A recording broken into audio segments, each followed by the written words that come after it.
बोलिए प्रेम से श्री सद्गुरु महाराज की जय। श्री सद्गुरु महाराज की जय। श्री सद्गुरु महाराज की जय।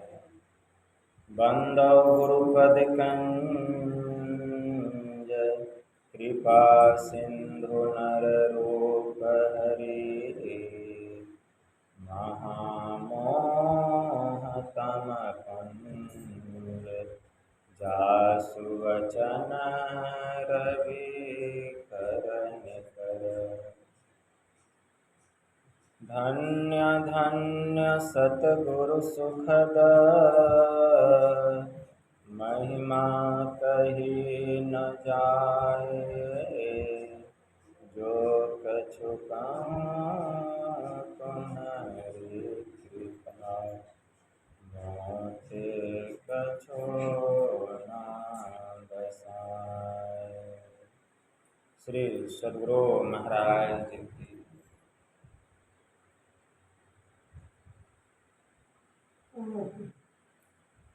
अव्यक्त रूप में परमाराध्य संत सद्गुरु महाराज के पावन कमल चरणों में बारंबार नमन। आदरणीय सत्संग प्रेमी गुरुजनों, भक्तिमती माताओं एवं धर्मशिला बहनों, यह संत मत का साप्ताहिक सत्संग है जिसमें हम लोग अपनी अपनी उपस्थिति दर्ज कर रहे हैं। इस संत मत सत्संग के द्वारा ज्ञान योग युक्त एकमात्र ईश्वर भक्ति का संदेश दिया जाता है। प्रत्येक प्राणी मात्र को बोध कराया जाता है कि ज्ञान क्या है, योग क्या है, भक्ति क्या है, जीव क्या है, माया क्या है, ब्रह्म क्या है। इन सभी रहस्यमयी बातों का ज्ञान सत्संग के माध्यम से यह जो जीव अबोध बना हुआ है, सत्संग श्रवण करते करते एक दिन वह सुबोध और परम ज्ञानी हो जाता है। अभी संत स्तुति और गुरु वंदना से पाठ का शुभारंभ हुआ। हम लोगों ने अति ही मनोयोग पूर्वक भक्ति युक्त ढंग से पाठ का श्रवण किया। तत्पश्चात श्री रामचरितमानस सार सटीक प्रथम सोपान बालकांड से भी हम लोगों ने पाठ का श्रवण किया। पाठ के क्रम में हम लोग सुन रहे थे कि संसार में 4 प्रकार के भक्त होते हैं। राम भगत जग चारि प्रकारा, सुकृत चारि व अनघ उदारा, चहु चतुरनन कह नाम आधारा, अज्ञानी प्रभु ही विशेष प्यारा। इस संसार में 4 प्रकार के राम भक्त कौन कौन है? एक है आर्त भक्त, दूसरे हैं अर्थार्थी भक्त, तीसरे हैं जिज्ञासु भक्त और चौथे हैं ज्ञानी भक्त। इन 4 प्रकार के भक्त के अलावा इस संसार में और भी 4 प्रकार के लोग होते हैं। वे 4 प्रकार के लोग कौन कौन हैं? तो एक होते हैं बैर के समान, दूसरे होते हैं नारियल के समान, तीसरे होते हैं शिला के समान और चौथे होते हैं अंगूर के समान। शिला के समान कौन होते हैं? शिला का मतलब होता है पत्थर। पत्थर के समान कौन होते हैं? पत्थर के समान वे लोग होते हैं अगर सामने में कोई किसी को पीट रहा है, कोई मार रहा है और खड़े होकर के हम देख रहे हैं, खड़े होकर हम देख रहे हैं, तो उसका हृदय पत्थर के जैसा है। वह खड़ा होकर के उसका आनंद ले रहा है, उसको पत्थर के जैसा कहा गया। पत्थर ऊपर से भी देखने में कड़ा होता है और भीतर से भी वह कड़ा होता है। उसी प्रकार वह व्यक्ति भीतर से तो कठोर है ही और बाहर से भी वह कठोर है।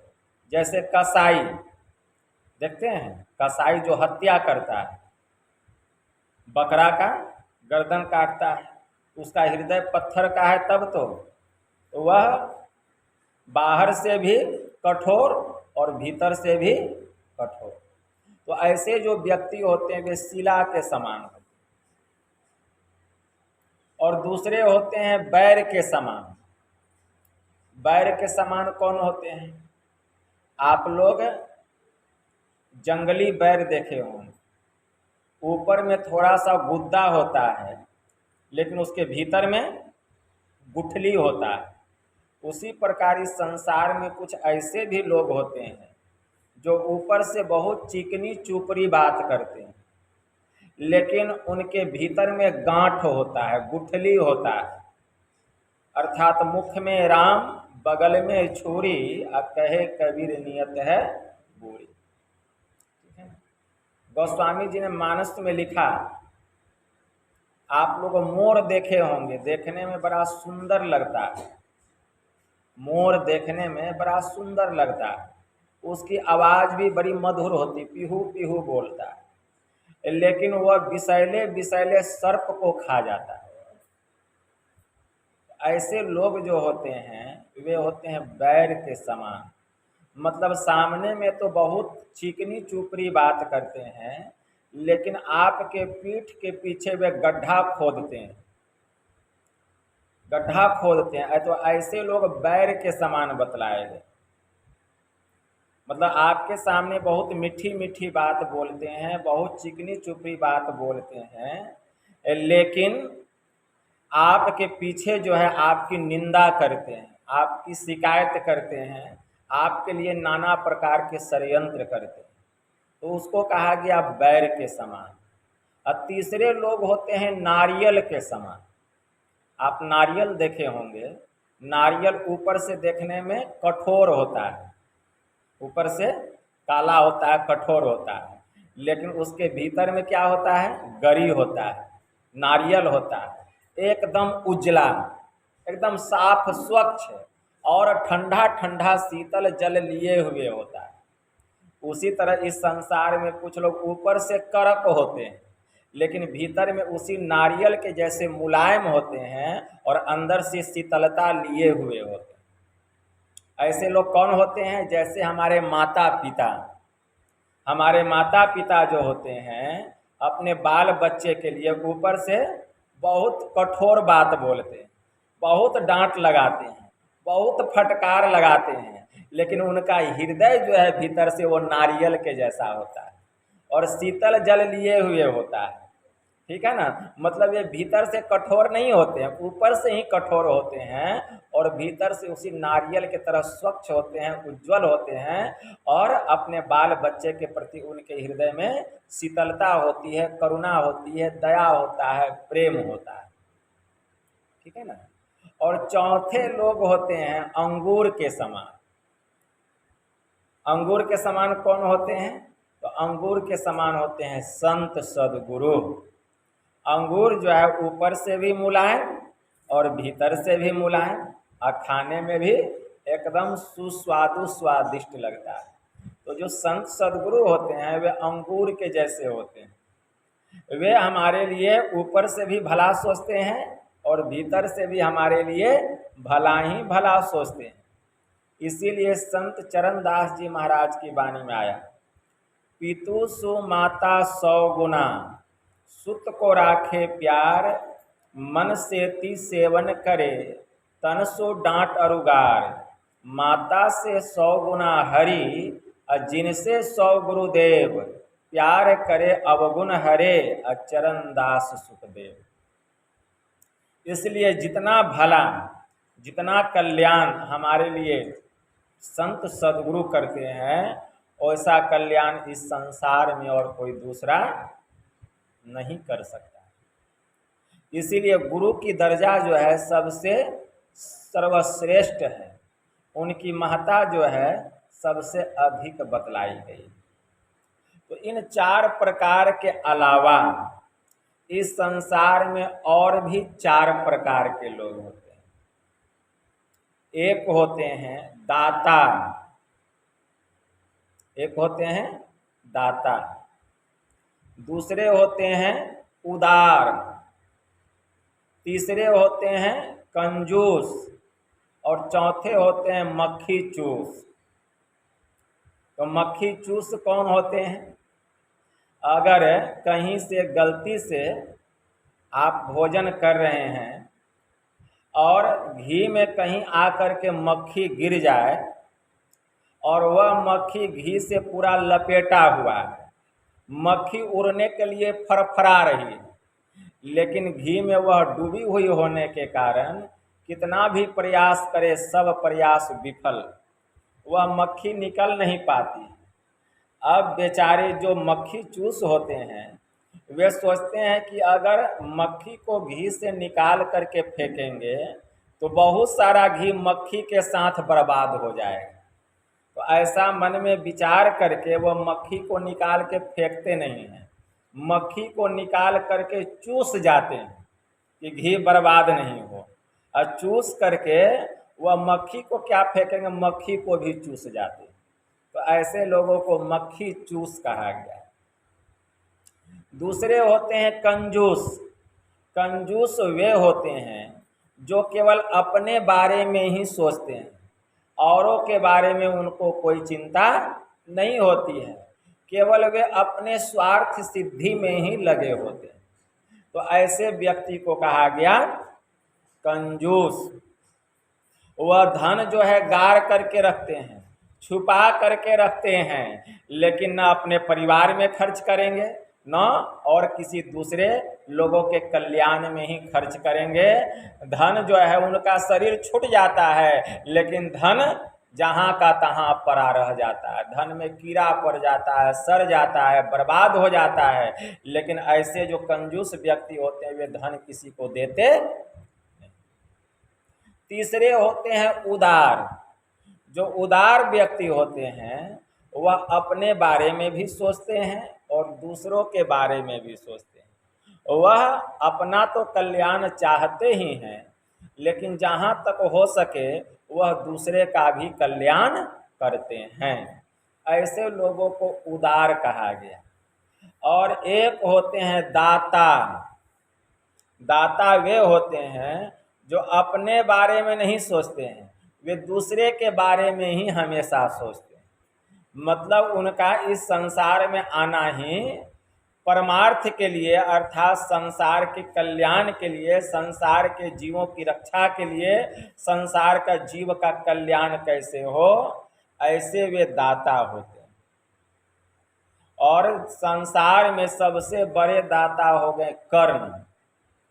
कर्ण बहुत बड़े दाता थे, बहुत बड़े दानी थे। उनके जैसा दाता और दानी अभी तक इस दुनिया में कोई दूसरा नहीं हुआ। कर्ण कितने बड़े दाता थे, तो इस संबंध में एक बड़ा ही रोचक प्रसंग। महाभारत के युद्ध में जब अर्जुन के बाण से कर्ण धरती पर गिर गए, अभी कर्ण का शरीर छूटा नहीं है और पांडवों के दल में खुशियां मनाई जा रही है, जश्न मनाया जा रहा है कि आज हम लोगों का एक दुश्मन और इस दुनिया से विदा हो रहा है। क्योंकि कर्ण जो थे वे कौरवों के पक्ष से युद्ध कर रहे थे। लेकिन पांडव लोग तो जश्न मना रहे हैं, खुशियां मना रहे हैं, लेकिन भगवान महायोगेश्वर श्री कृष्ण आहे भर रहे हैं। भगवान महायोगेश्वर श्री कृष्ण को आहे भरते हुए देख करके अर्जुन पूछते हैं कि भगवान क्या बात है, आज तो खुशी का दिन है, जश्न मनाने का दिन है, हम सभी भाई आनंद मना रहे हैं, जश्न मना रहे हैं, लेकिन आप हैं कि आहे भर रहे हैं, कारण क्या है? तो भगवान महायोगेश्वर श्री कृष्ण कहते हैं, जानते हो अर्जुन, इस दुनिया से एक दाता जा रहा है, इसीलिए मैं आहे भर रहा हूं। तो अर्जुन सोचने लगा वह दाता कौन है? तो भगवान महायोगेश्वर श्री कृष्ण कहते हैं कि वह दाता है कर्ण। कर्ण। यह सुनकर अर्जुन को बात उसके हृदय में धंसे, कंठ के नीचे उतरे। अर्जुन कहने लगा, प्रभु आप कौरव दल की बड़ी प्रशंसा कर रहे हैं, अरे हमारा जो भाई है धर्मराज युधिष्ठिर, वह क्या कम दानी है? नित्य प्रतिदिन 1000 ब्राह्मणों को भोजन कराते हैं स्वर्ण पात्र में, उनके जैसा दाता कौन होगा? लेकिन आप हमारे भाई का नाम नहीं लेकर आप कर्ण के लिए आहे भर रहे हैं, जो हमारा दुश्मन है। तो भगवान कृष्ण कहते हैं कि देखो अर्जुन, अभी कर्ण मरा नहीं है, धरती पर पड़ा है, आहे भर रहा है, उसका दम अब टूटने वाला है, अभी उसका दम टूटा नहीं है। चलो चल करके तुम खुद अपनी आंखों से देख लो, तब तुमको पता चल जाएगा कि कर्ण कैसा दाता है। तो भगवान कृष्ण अर्जुन को लेकर जाते हैं कुरुक्षेत्र के मैदान में, और एक बहुत बड़ा पत्थर था, चट्टान था, वहीं अर्जुन को कहते तुम यहीं खड़े रहो, और देखो मैं भेष बदल के जाता हूँ कर्ण के पास, और तब तुमको समझ में आएगा कि कर्ण कैसा दानी। कहें ठीक है जाइए। अर्जुन एक चट्टान के पीछे छिप करके देखने लग गया, और करीब 100 फीट की दूरी पर कर्ण पड़ा हुआ है, और भगवान महायोगेश्वर श्री कृष्ण एक ब्राह्मण का भेष बनाते हैं और चिल्लाते हुए जा रहे हैं, ओ दाता कर्ण कहाँ हो तुम, ओ दाता कर्ण कहाँ हो तुम। कर्ण के कानों में आवाज गई, वह नजर उठा करके देखा कि कोई ब्राह्मण है और मेरा नाम लेकर के चिल्ला रहा है। तो कर्ण जो है वह सिर उठाते हैं और कहते हैं, अरे भाई कौन हो, मेरे जाने के समय में कौन मेरा नाम ले लेकर के इतनी जोर से चिल्ला रहे हो, सामने आओ। जब सामने आते हैं भगवान कृष्ण, तो कर्ण कहते हैं, कहिए ब्राह्मण देवता क्या बात है। तो ब्राह्मण देवता जो स्वयं भगवान कृष्ण हैं, ब्राह्मण का भेष धारण किए, कहते हैं कि दाता कर्ण, मैंने तुम्हारे दान की बड़ी प्रशंसा सुनी है, इसीलिए मैं 2 तोला 2 सरसों के दाने के बराबर मैं सोना तुमसे लेने के लिए आया। मुझे 2 सरसों के दाना के बराबर सोना चाहिए। यह सुन करके कर्ण कहते हैं कि हे ब्राह्मण देवता, अब मेरा दम टूटने वाला है, मेरी भुजाओं में उतनी शक्ति नहीं है, मेरे पैर में उतनी ताकत नहीं है कि मैं अपने घर जा सकूं, इसलिए आप मेरे घर जाइए और मेरी पत्नी से कहिएगा कि कर्ण ने मुझे भेजा है। आप 2 सरसों के दाने के बराबर सोना कौन कहे, जितना किलो सोना लेना हो उतना सोना मांग लीजिएगा, आपको मेरी पत्नी दे देगी। ब्राह्मण देवता कहते हैं, अरे दाता कर्ण, अगर नहीं देना है तो सीधा कह दो कि नहीं देंगे, यह क्या, मेरी पत्नी के पास जाइए, मेरी माँ के पास जाइए, मेरे पिता के पास जाइए, यह मुझसे होने वाला नहीं है, लो मैं जा रहा हूँ, मुझे नहीं लेना है तुम्हारा दान। भगवान कृष्ण जाने लग गए।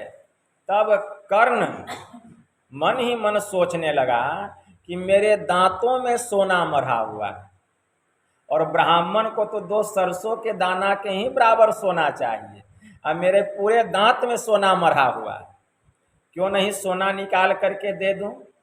जब उसको याद आया कर्ण को, तो वह आवाज लगाता है, ब्राह्मण देवता जरा ठहर जाइए, जरा ठहर जाइए। तो ब्राह्मण देवता ठहर जाते हैं।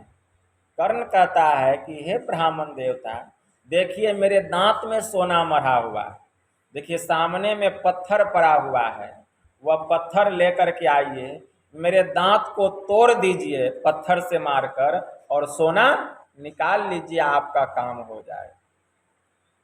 तो वह ब्राह्मण कहते हैं भगवान कृष्ण कि अय दाता कर्ण, अरे मैं ब्राह्मण हूं, तू ब्राह्मण से चाकरी कराएगा, गुलामी कराएगा, नौकरी कराएगा, और एक ब्राह्मण से तू दांत तोड़वाएगा तब मुझे सोना देगा।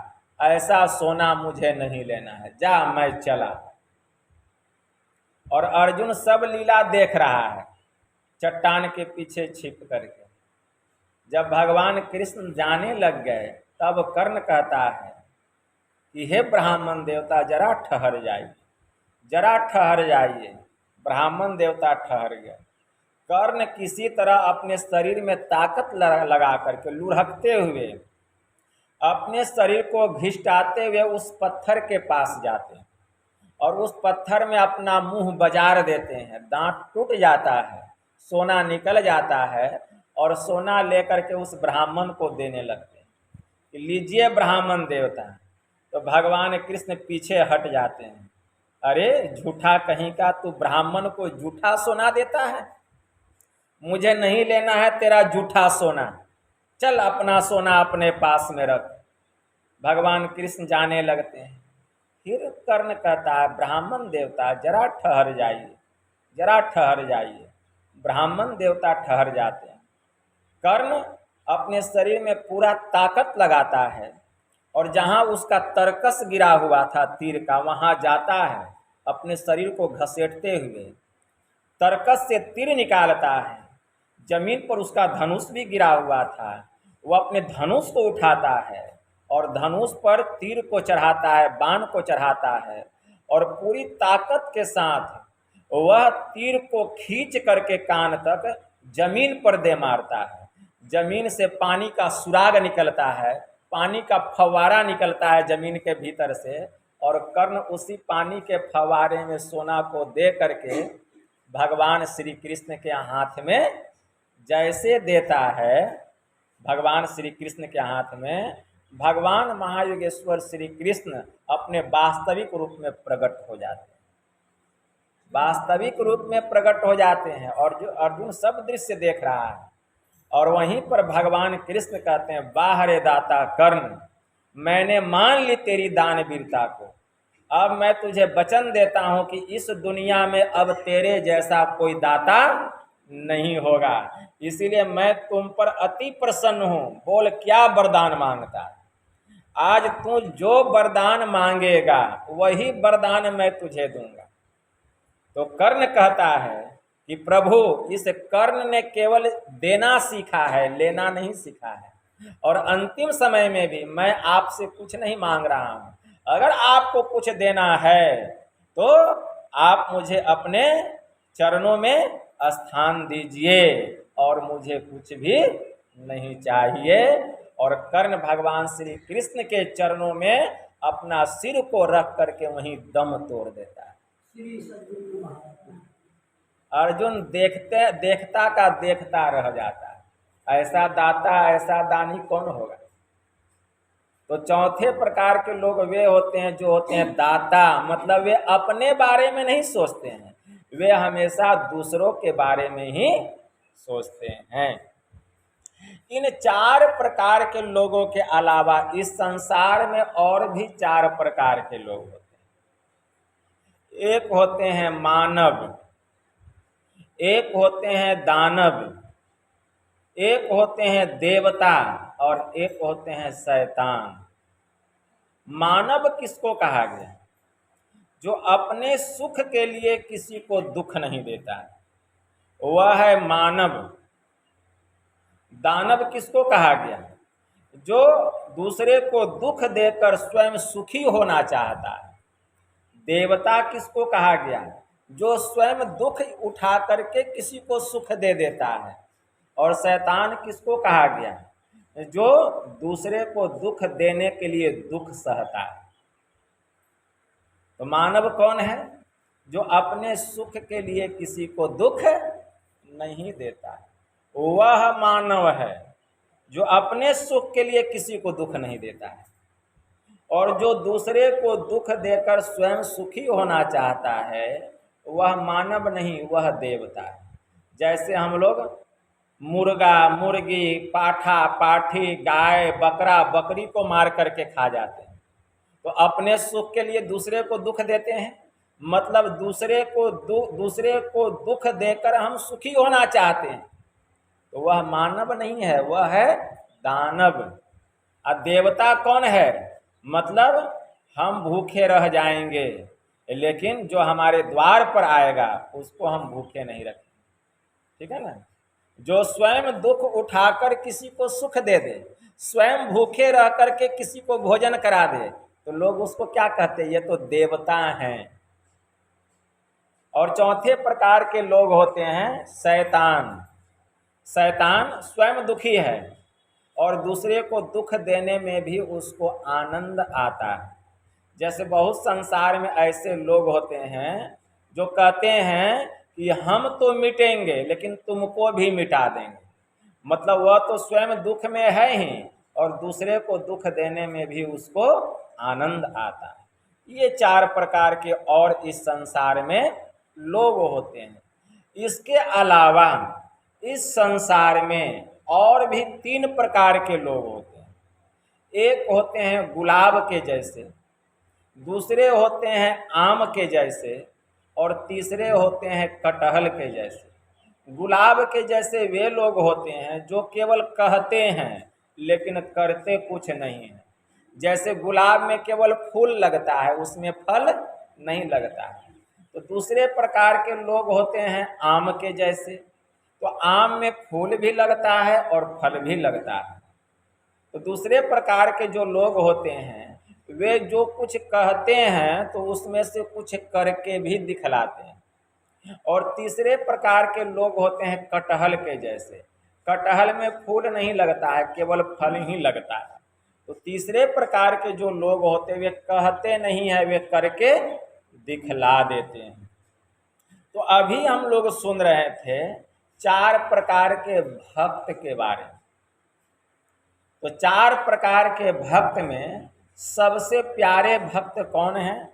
जो ज्ञानी भक्त हैं। ठीक है ना? ज्ञानी भक्त प्रभु को विशेष प्यारे हैं।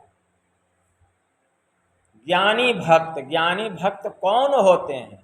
जो संत होते हैं वही ज्ञानी होते हैं। वे तत्वदर्शी होते हैं, वे तत्वज्ञ होते हैं, वे तत्व को जानने वाले, ज्ञान का दान करने वाले होते हैं। ज्ञान सबको नहीं होता है, जिस पर गुरु की कृपा होती है। ज्ञान का मतलब क्या है? भौतिक ज्ञान नहीं, आध्यात्मिक ज्ञान। संसार का ज्ञान नहीं, संसार की वस्तु पाने का ज्ञान नहीं, पारमार्थिक ज्ञान, जो तत्व का ज्ञान, जो कि प्राप्त कर चुका है, जिसने अपनी आत्मा को जान लिया है, जिसने परमात्मा को पहचान लिया है। ऐसे जो ज्ञानी महापुरुष हैं, ऐसे जो संत महापुरुष हैं, वे प्रभु को विशेष प्यारे हैं। क्योंकि ऐसे जो महापुरुष होते हैं उनका पूरा जीवन परमात्मा में ही लगा हुआ रहता है, उनका चित्त प्रभु में ही डूबा हुआ रहता है। इसलिए भगवान श्री राम कह रहे हैं, क्या कह रहे हैं? कि ज्ञानी प्रभु ही विशेष प्यारा, कि ज्ञानी भक्त प्रभु को विशेष प्यारे हैं। ज्ञान 4 प्रकार से होता है। एक होता है सुन करके, दूसरा होता है मनन करके, तीसरा होता है निधि ध्यासन करके, और चौथा होता है अनुभव करके। तो जो अनुभव करके ज्ञान प्राप्त होता है उसी ज्ञान को अनुभव ज्ञान कहा गया है। और जिन्होंने अनुभव ज्ञान को प्राप्त कर लिया है वही तत्वज्ञ हैं, वही तत्वदर्शी हैं, वही तत्व को जानने वाले। ऐसा ज्ञानी महापुरुष होना चाहिए। इस धरती पर ऐसे ज्ञानी महापुरुषों का मिलना बहुत दुर्लभ है।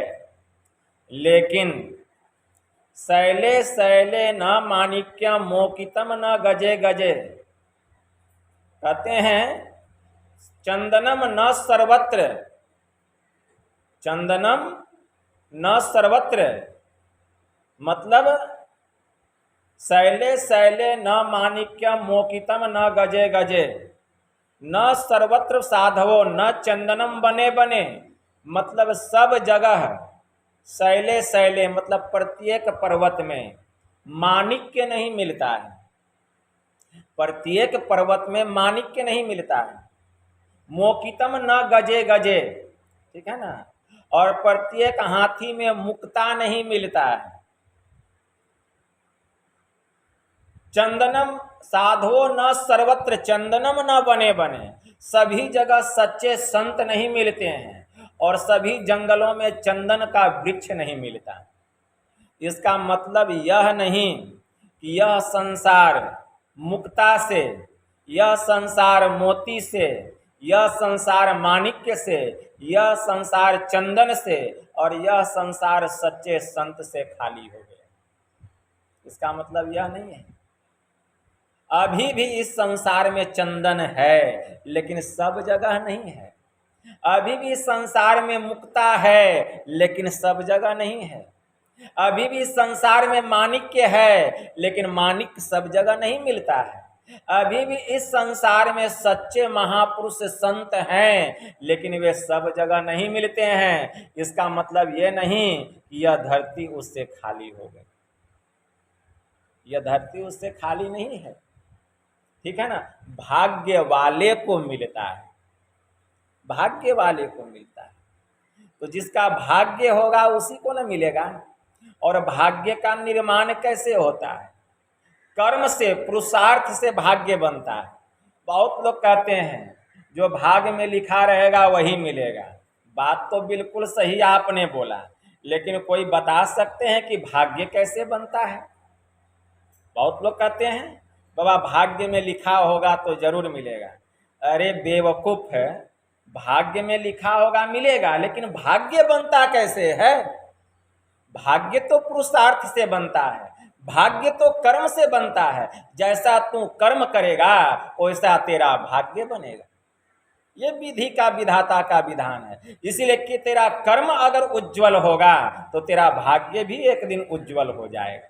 अगर तेरा कर्म नीचा होगा तो एक दिन तेरा भाग्य भी दुर्गति को प्राप्त होगा।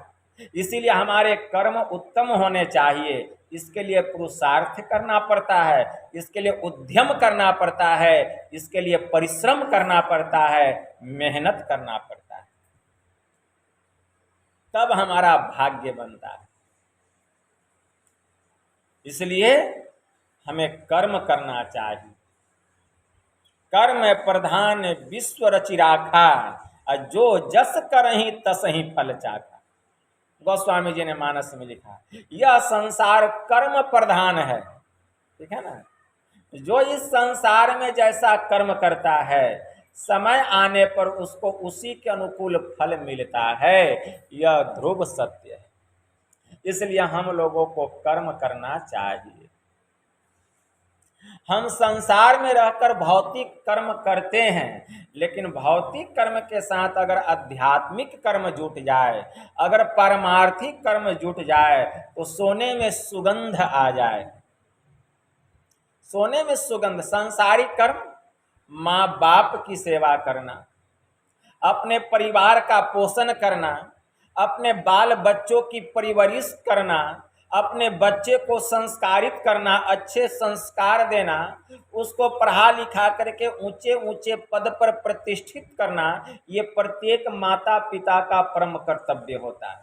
उसके बाद बाल बच्चे का भी कर्तव्य होता है कि जब बाल बच्चे बड़े हो जाएं, उनका शादी विवाह हो जाए, तो जिस तरह उनके माता पिता ने उनका पोषण करके अपने बाल बच्चे को इस लायक बनाया, उसी तरह वे बूढ़े माता पिता को भी उसी तरह सेवा करें, क्योंकि माता पिता जब बूढ़े हो जाते हैं तो वे बाल बच्चे के समान हो जाते हैं। तो बाल बच्चा जान करके उनको अपने माता पिता की सेवा करनी चाहिए, इससे उसका कर्म बनता है और कर्म से धर्म बनता है। इसके अलावा इस संसार में इस कर्म को करते हुए उसको पारमार्थिक कर्मों को भी करना चाहिए। पारमार्थिक कर्म अर्थात जिस कर्म को करने से इस लोक के साथ हमारा परलोक भी बन जाए, जब तक इस संसार में हम रहें सुख से रहें, और इस संसार को छोड़कर जहां हम जाएं वहां भी सुख से रहें, इसके लिए पारमार्थिक कर्म करना चाहिए। और वह पारमार्थिक कर्म क्या है? संत सदगुरु से सदयुक्ति जान करके, ब्रह्म विद्या जान करके, इसी संसार से थोड़ा समय निकालकर, घर गृहस्थी से थोड़ा समय निकालकर, घर गृहस्थी को देखते हुए थोड़ा थोड़ा ध्यान सत्संग भी करना चाहिए। देखिए सोना में सुगंध हो जाए। संत महात्मा ये नहीं कहते हैं कि आप घर को छोड़ दीजिए, संत महात्मा ये नहीं कहते हैं कि आप अपने परिवार को छोड़ दीजिए, संत महात्मा ये नहीं कहते हैं कि आप अपने माँ बाप को छोड़ दीजिए, संत महात्मा ये नहीं कहते हैं कि आप अपने भाई बहन को छोड़ दीजिए, कुटुंबियों को छोड़ दीजिए, रिश्तेदारों को छोड़ दीजिए। संत महात्मा ये कहते हैं कि आप जो कर्म को कर रहे हैं, परमार्थिक कर्म को, उस कर्म को करते हुए अपने परिवार के साथ रह करके उनका भी परलोक बना दीजिए। अर्थात उन समस्त परिवार को, माता पिता भाई बहन परिवार रिश्तेदार को भी इस परमार्थिक कर्म से आप जोड़ दीजिए, तो उसका 10 गुना पुण्य आपके खाते में जमा हो जाए, आपके खाते में जमा हो जाए। तब हमारा देखिए भाग्य कितना उज्जवल हो जाएगा। यह ज्ञान इस सत्संग में मिलता है। इस तरह हमें इस संसार में रहना चाहिए। इस संसार में इस तरह से आपस में मिल करके रहेंगे तो क्या होगा? हमारा जो यह समाज है एक चरित्रवान समाज बनेगा, एक ज्ञानवान समाज बनेगा, विचारवान समाज बनेगा, उत्तम समाज बनेगा। सब भगवान के भक्त बन जाएंगे। इस संसार में, इस समाज में राम राज्य की स्थापना हो जाएगी और सब सुखी से मिलजुल करके रहेंगे। तो यह संत मत का सत्संग इसी बात का संदेश देता है। इस तरह हम संसार में रहें तो हमारा परम कल्याण होगा। यही थोड़ा सा आप लोगों की सेवा में कह दिया। बोलिए प्रेम से श्री सद्गुरु महाराज की जय।